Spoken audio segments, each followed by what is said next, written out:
Ô Esprit Saint, venez en nous,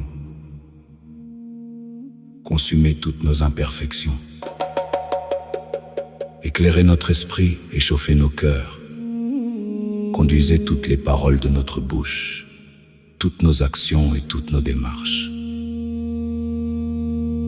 Quel changement n'avez-vous pas fait dans la personne des apôtres? De timides qu'ils étaient, vous les avez rendus courageux, d'ignorants très éclairés, de novices dans la vertu. Vous en avez fait des hommes parfaits, opérez les mêmes merveilles en nous. Rendez-nous intrépides quand il s'agit de faire le bien et de nous opposer au mal. Faites-nous sortir des faiblesses de l'enfance et acquérir la perfection chrétienne. Vous descendiez autrefois visiblement sur les fidèles dans la primitive église. Aujourd'hui, vous descendez invisiblement dans les sacrements et surtout dans celui de la confirmation.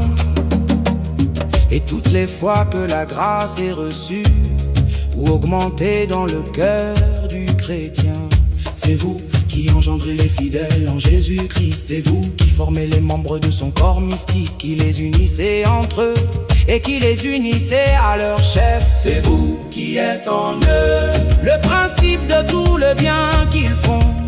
Vous commencez, vous conduisez et vous consommez en eux l'ouvrage du salut.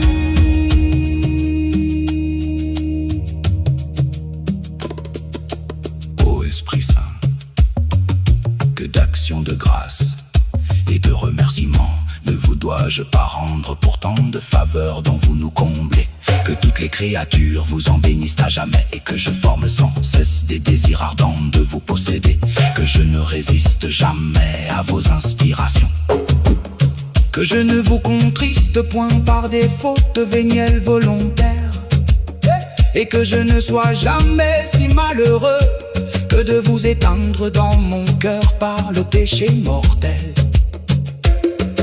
C'est dans ces saintes dispositions et dans ces saintes aspirations envers le Saint-Esprit que nous devons passer cette octave de la Pentecôte. Ainsi soit-il.